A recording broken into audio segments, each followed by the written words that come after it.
Eu adoro chegar na presença do Senhor. E como hoje é um dia muito especial para mim, eu pedi aos meninos que cantassem essa música, porque essa música também, ela diz muito, eu creio que não só para mim, mas diz também para vocês, porque a nossa vida sem Jesus Cristo, ela não tem o menor sentido. E o que nós vamos ouvir aqui hoje da palavra, o que nós vamos ler e o que nós vamos refletir, vai nos mostrar que de fato nós precisamos agir e agir na direção de muito do que já foi colocado aqui. Eu convido vocês, mesmo assentadas, a lermos o Evangelho de Marcos, no capítulo 2, dos versículos 1 até o 12.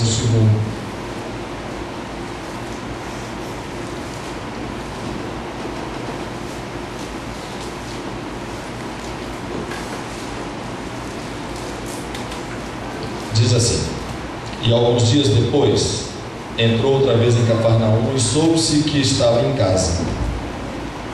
E logo se ajuntaram tantos que nem ainda nos lugares junto à porta cabiam, e anunciava-lhes a palavra.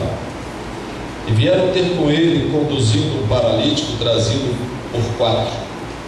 E não podendo aproximar-se dele por causa da multidão, descobriram o telhado onde estava e, fazendo um buraco, baixaram o leito em que jazia o paralítico. E Jesus, vendo a fé deles, disse ao paralítico: filho, perdoados estão os teus pecados. E estavam ali assentados alguns dos escribas, que arrazoavam em seus corações, dizendo: por que dizeste assim blasfêmias? Quem pode perdoar pecados, senão Deus? E Jesus, conhecendo logo em seu espírito que assim arrazoavam entre si, lhes disse: por que arrazoais sobre essas coisas em vossos corações? Qual é mais fácil, dizer ao paralítico: estão perdoados os teus pecados, ou dizer-lhe: levanta-te, toma o teu leito e anda?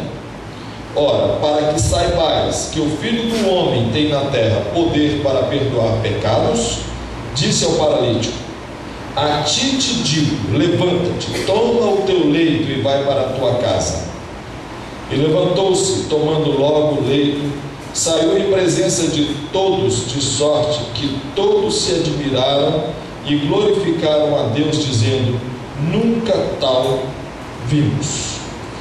Queridos irmãos e queridas irmãs, esse texto é uma passagem maravilhosa. É um texto que ele é provocativo para nós, ele é um texto provocador. Nós temos aqui, nesse relato de Marcos, nós podemos compor uma cena com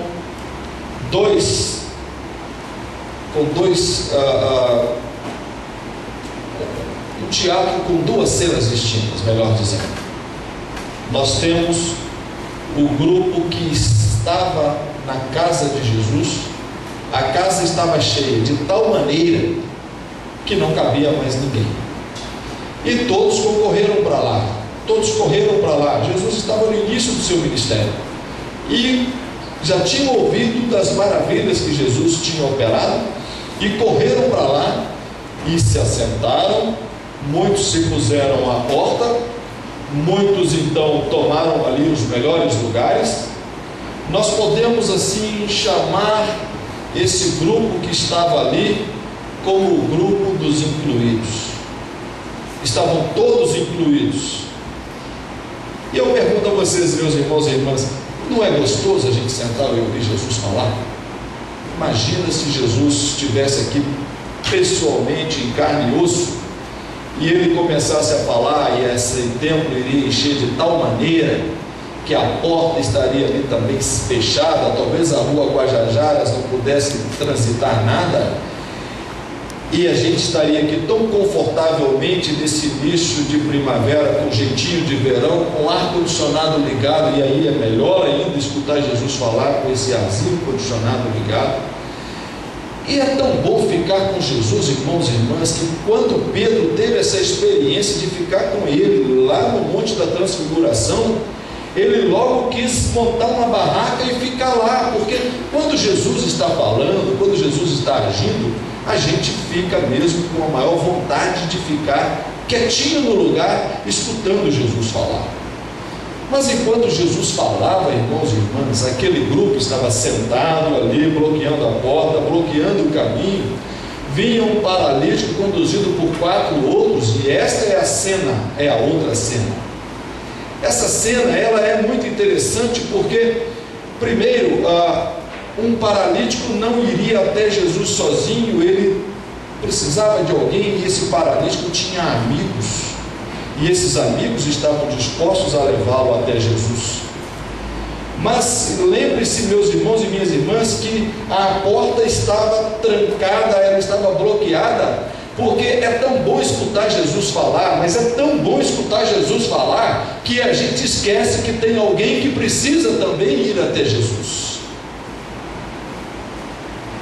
E enquanto Jesus falava, aqueles homens, então, carregando aquele paralítico, eu fico imaginando que nessa cena 2, é meio impossível que alguém não tenha visto aqueles 4 homens carregando o paralítico, porque na verdade eram 4 carregando, mas tinha ali um séquito também, tinha também uma multidão que estava acompanhando aquele paralítico, e aquela multidão de certa forma também fazia algum alvoroço, mas nem o movimento daquela multidão foi suficiente para que alguém que estava ali ouvindo Jesus falar se tocasse.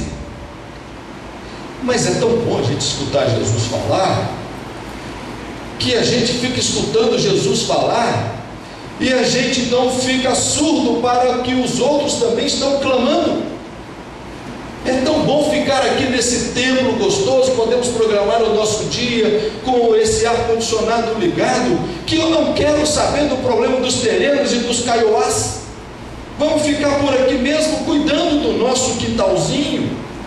É tão bom ficar aqui, porque o que é que você vai fazer em Portugal, presbítero, para ouvir falar problemas da igreja de Portugal? Como pode? Sendo que na igreja de Portugal as velhotas estão morrendo por inanição, por falta de ouvir o Evangelho, porque não tem quem lhes pregue o Evangelho, e nós ao mesmo tempo temos que ir a Portugal para ver o que podemos oferecer às velhotas de Portugal. Nós temos que ir até Dourados para ver o que podemos oferecer para os Guarani e Kaiowá. Temos que ir até a nação dos Terenas e ver o que nós podemos oferecer, e ao mesmo tempo passa alguém ali batendo em nossa porta com problemas. Se não fossem também os problemas que temos junto dentro de nossa comunidade. Mas olhem, meus irmãos e irmãs, esse talvez seja um grande perigo quando a gente pensa que escutar Jesus falar é suficiente. É muito bom escutar Jesus falar, mas eu posso escutar Jesus falar e eu posso também agir.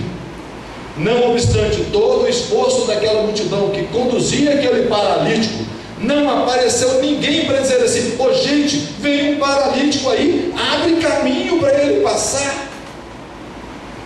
E esse quadro vai ficando ainda mais dramático quando, não obstante esse movimento, a turma vê que os amigos do paralítico então resolvem fazer algo que era, acima de tudo, indubitável e perigoso.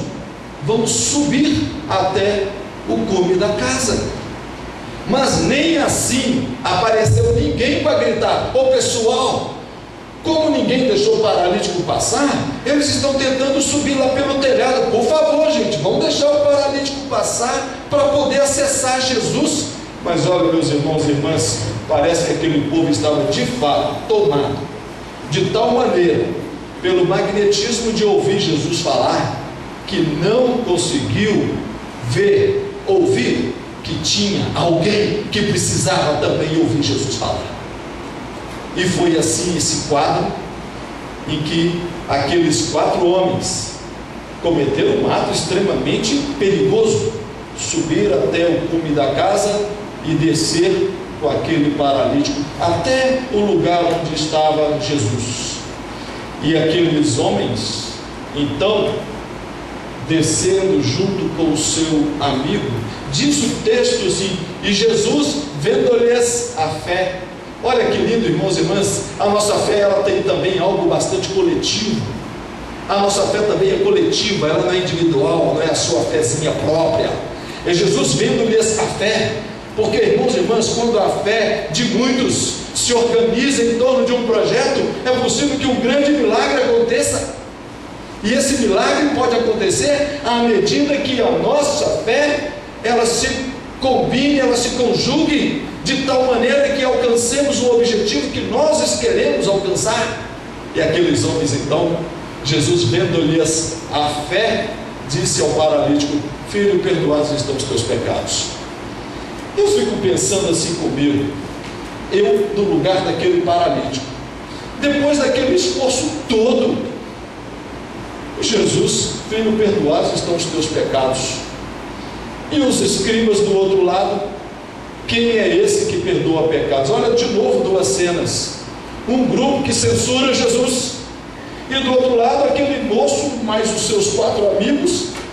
De certa forma não era bem isso que eles queriam, depois de tanto esforço, mas eles ficaram caladinhos, porque na verdade eles tinham em seu coração assim: aquele que perdoa pecados pode também curar o meu amigo. Eu sabia, eu tenho comigo que o paralítico pensou consigo assim, na sua sabedoria, não era um escriba, devia ser um homem muito simples, mas ele na sua sabedoria pensou assim: se ele me perdoa pecado, certamente ele me cura. Ele poderia assim ter dito para Jesus: mas Jesus, depois de todo o meu esforço, ele aqui falou: o Senhor me curar, Jesus, que negócio é esse? Não, ele ficou na dele. O quadro feio, perigoso, ficou para os escribas que censuravam, dizendo: Jesus fala blasfêmias. E Jesus, então, sabendo, conhecendo o coração deles, olha, se Jesus conheceu o coração dos escribas, certamente Jesus também conhecia o coração do paralítico. E Jesus conheceu o coração do paralítico e não tinha dúvida lá dentro daquele coração. O paralítico podia ter pensado consigo assim: se ele me perdoa os pecados, é porque é isso que eu mereço. Se ele me perdoa os pecados, pode ser que ele também me cure. Agora, se ele não me curar, como ele já me perdoou os pecados, eu estou muito bem. O importante é que meus pecados sejam perdoados, porque afinal de contas, de que adianta eu estar aqui curado e eu não ter os pecados perdoados? Certamente o paralítico pensou assim, e Jesus também conhecia o coração dele. E Jesus então disse aquela palavra muito firme, muito forte aos escribas, dizendo: ora, para que você saiba que o Filho do Homem também tem poder para perdoar pecados, ele também tem poder para curar. Então te digo, filho, levanta, toma o teu leito. Isso é lindo, irmãos e irmãs, isso é muito lindo, e isso mostra para nós quem é o Jesus que nós pregamos, qual é o Jesus em quem nós acreditamos, qual é o Deus que nós amamos, que nós confessamos. Se Ele é capaz de fazer tudo isso, irmãos e irmãs, o nosso papel como igreja, como homens e mulheres de Deus, como homens e mulheres que precisam ter também uma visão missionária, eu não posso ficar só sentado ouvindo Jesus falar. É possível você ouvir, você tem que ouvir Jesus falar, não tem jeito. Ouvir Jesus falar é a melhor coisa do mundo, mas é possível ouvir Jesus falar e agir. Você pode ouvir Jesus falar, mas isso não prescinde da sua ação, isso não prescinde do seu gesto, do seu ato. Existem tantos paralíticos aí fora. O grupo de dentro era o grupo dos incluídos, o grupo de fora é o grupo dos excluídos. O nosso presbítero Eduardo, de certa vez, nos perguntou: quem são os excluídos da nossa sociedade?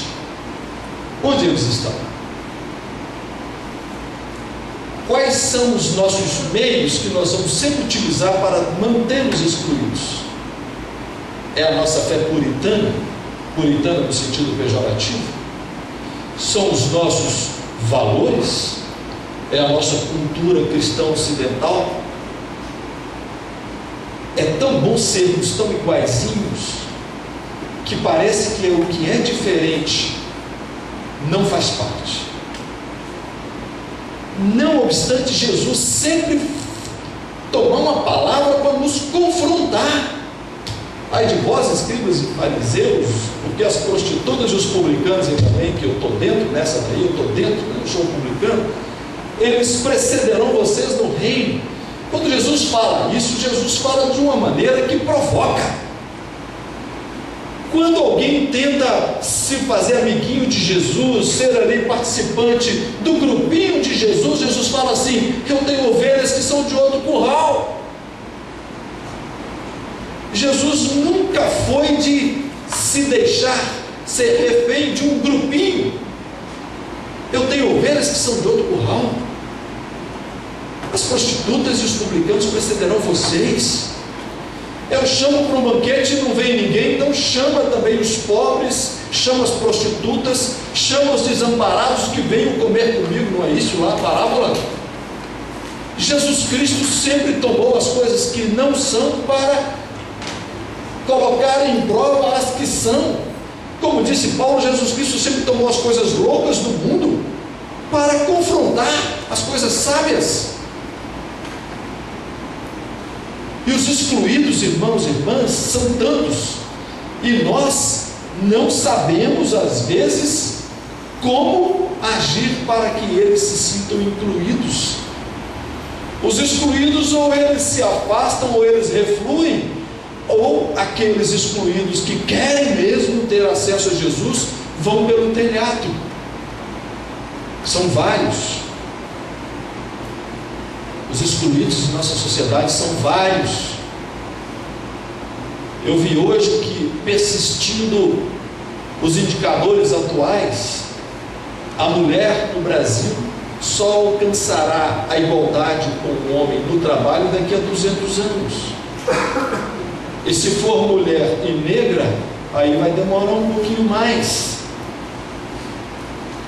Até hoje nós usamos argumentos morais, falsamente morais, para repelir aqueles que estão dependentes de drogas. Até hoje a gente tem uma palavra vacilante em relação aos homossexuais. Até hoje nós não sabemos como lidar com questões que nos colocam também à prova.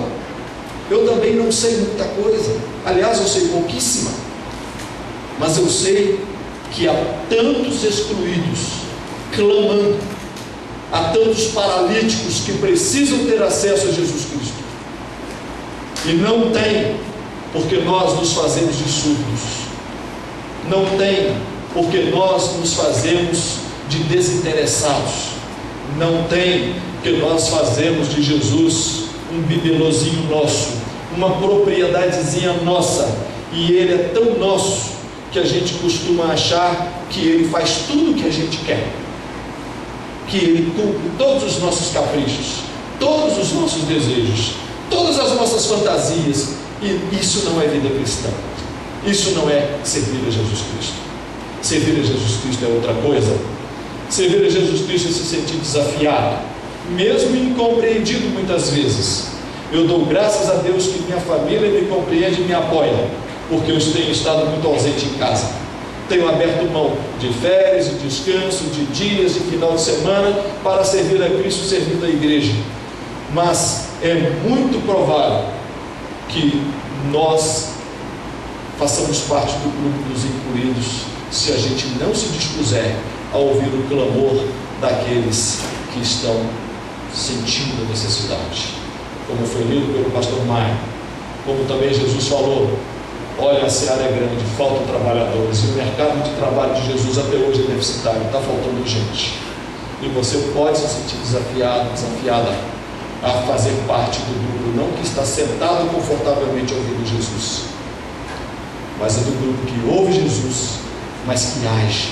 É o grupo que vai levar os paralíticos da nossa sociedade a Jesus Cristo. É isso que Ele quer de nós, irmãos e irmãs. É assim que nós podemos nos mover como igreja, como corpo, como homens, mulheres, como jovens. É assim que você pode se mover. É assim que Deus quer que você se mova. Não se importe com os preconceitos. Leve os paralíticos a Jesus do jeito como eles estiverem. Não se importe com os preconceitos. O problema é do paralítico com Jesus.